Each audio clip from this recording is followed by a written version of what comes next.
guess you could say I'm pretty late to the party on this one, but have you heard of The Sopranos? It's pretty good. Hey guys, welcome back to the channel, and today we're doing something a little different. In my channel, I did not just say we're going to talk about books. Now, obviously, books is a big part of my life, and that's going to be probably the majority of what I discuss on the channel. However, I also love other forms of media, including television.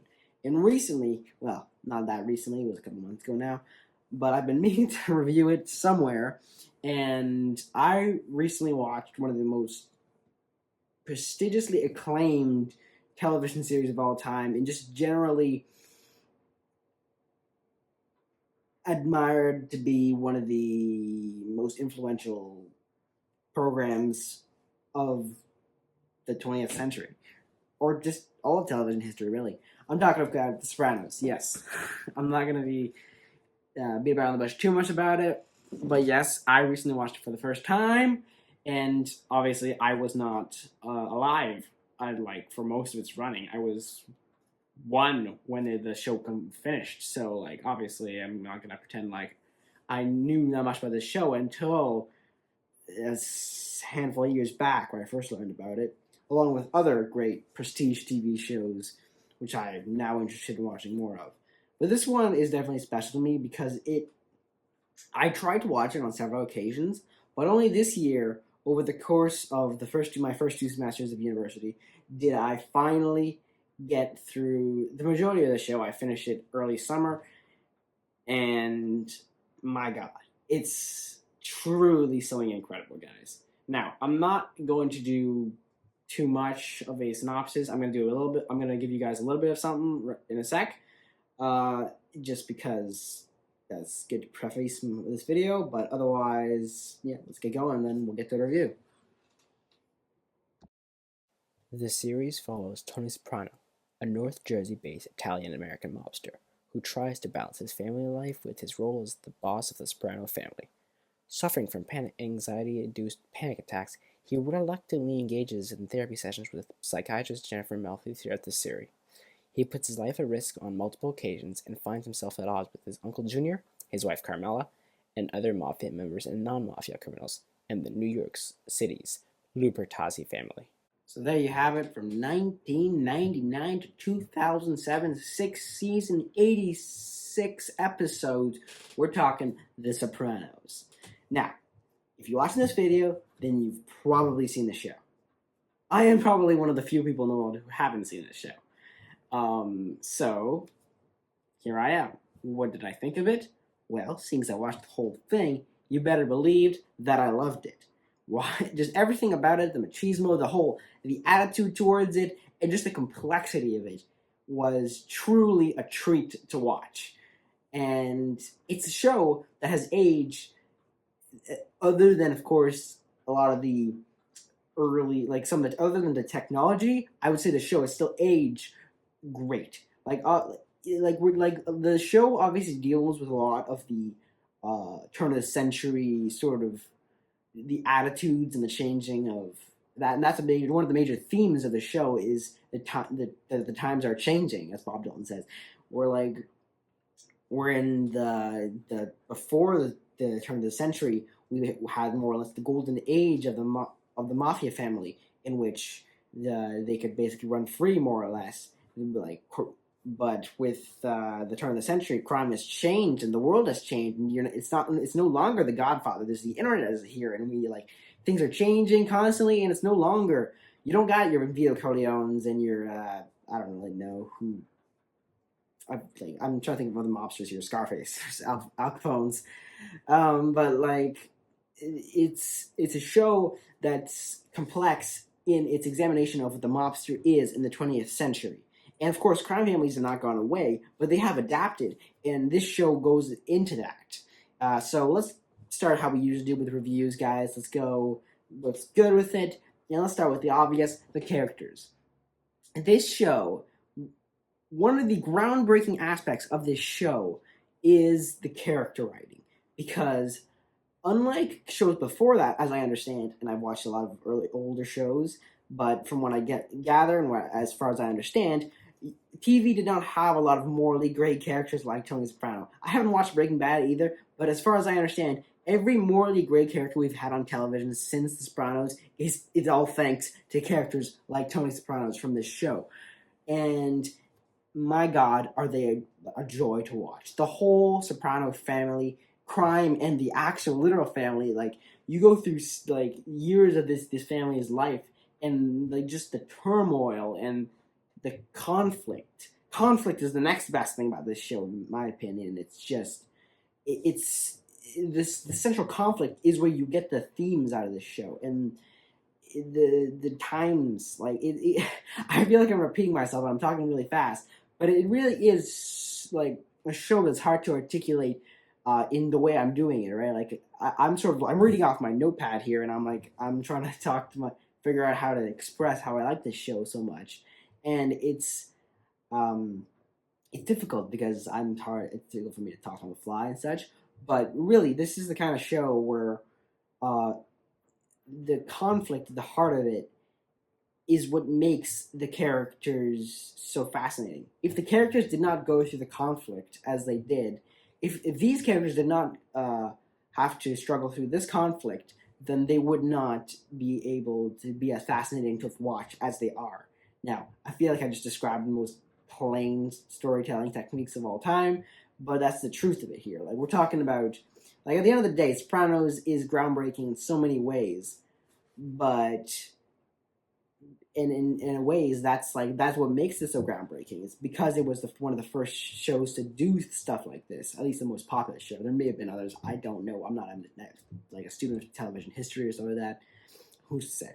But yeah, this is a show where the characters, you got Tony, you got Carmela, you got the rest of the family, right? You got Meadow and AJ, and then of course you got the actual mobsters. You got Junior, you got Christopher, you got, I don't know, Bobby, and like I'm naming characters here, but it's like you really do have like a cast of colorful characters here, who most of them are like, they're not exactly young anymore. They're all sort of like in their twilight years. Not obviously Christopher is different, but Christopher is very much a product, a character like Christopher Moltisanti. You have a character who's he has other ambitions, and in a sense, you could argue he is a vision of like what the mafia is and the mafioso can be in the modern world, but he's also trapped by his own inner demons, like addiction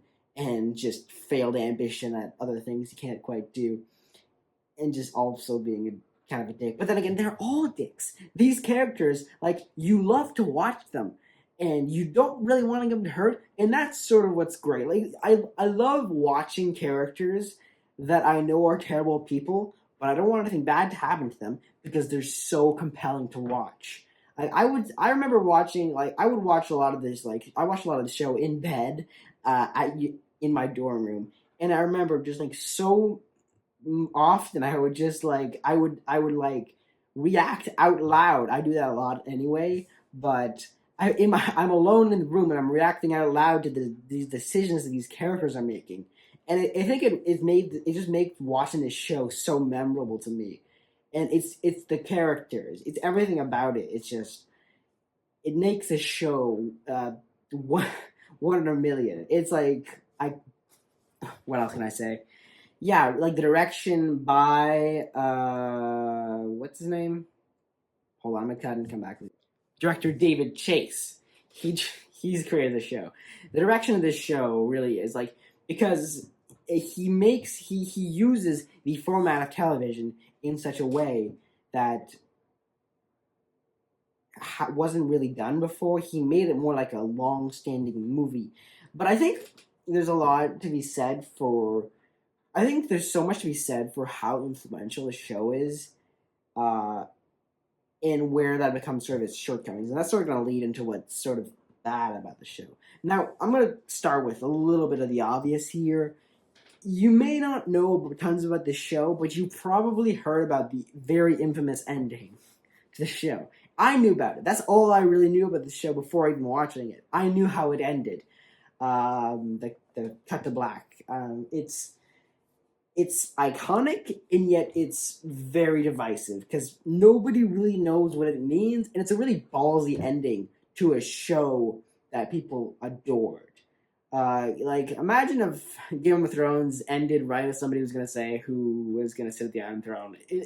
That's not a great comparison, but it's very much in that vein of like, it just sort of to some people, it sort of felt, it definitely feels like it's sort of like, why would they do that? And I mean, that's up to you. It's up to you to speculate what you think happens. Did he die? Did he just live on? Is that his life now? It doesn't really matter. It's up to you. And I think that's sort of like, it's a gutsy move, but it's an artistic direction that I can respect as a lover of media and a critic of in my own right. Um, but yeah, no. I mean, sort of another thing is maybe it's a little dated. I was saying it's aged really well, and in that sense, I still think it has. I mean, I'd say most episodes are great, but of course, you got 6 seasons of a show. Especially, I'd say season 6, it drags a little bit towards the end of it. There's not tons that happens, especially in some seasons. I mean, every season is great to an extent, but it definitely feels like there are some plot lines that don't need to happen. Um, but all in all, it is what it is, and I obviously appreciate what the show is. But I think the biggest criticism I can say to the show is that it is so influential, but if it were to continue today, I think the show could be even better. Uh, for it when it was made, I think the show is the sort of thing that you have to respect David Chase for the direction he decided to take with it and just making his own thing. And I respect that. But I feel like with how television has changed, thanks to The Sopranos and other TV shows like it, I feel like were we to make a show like this again, it could be even better because it still feels like it's dealing with restraints of television at the time. Now, I don't know if I'm talking out of my ass here, but I feel like there's a valid criticism to be made in this particular regard. Now, obviously, this is nobody's fault. This is a product of its time, and that's another thing you might actually say if you're not comfortable with just there's definitely a content warning to be said in this show. There's some nasty stuff that happens. We're talking about some nasty people doing nasty stuff. And I'm not going to say what happens, but some of it's pretty bad. Just going to say that much. Sometimes it's the comedic effect. Sometimes it's the, oh my god, why did they show all that? Especially in season 3, if you know, you know. Yeah, I mean, I guess I'm probably going to be stopping the video here with not too much. I guess, should you watch it? If you haven't seen The Sopranos yet, what are you doing? Yes, you should go watch it. You're not going to like it, maybe. I can't tell you what you are and what you're not going to like. I loved it. The characters are great. It's well written. If you want to give it a shot, you gotta give it a few episodes and really go for it. It doesn't take too very long to get good. The first episode on its own is amazing. But yeah, like once you get invested in the show like this, it's automatic, guys. Like this is, I don't know if this is a top 10 for me. It's probably there. Then again, I actually don't know. I haven't really thought about making a top 10 TV shows of all time for me. Like I've watched a lot of TV, but I've never really considered what are my favorites. I guess that's something I should do sometime. Let me know if you guys want to watch a video like that at some point. Maybe I can really think about that. In conclusion, amazing show, hell of a legacy. You should watch The Sopranos. Anyway, guys, thanks for watching. Like and subscribe if you wouldn't mind. And I'll see you next time.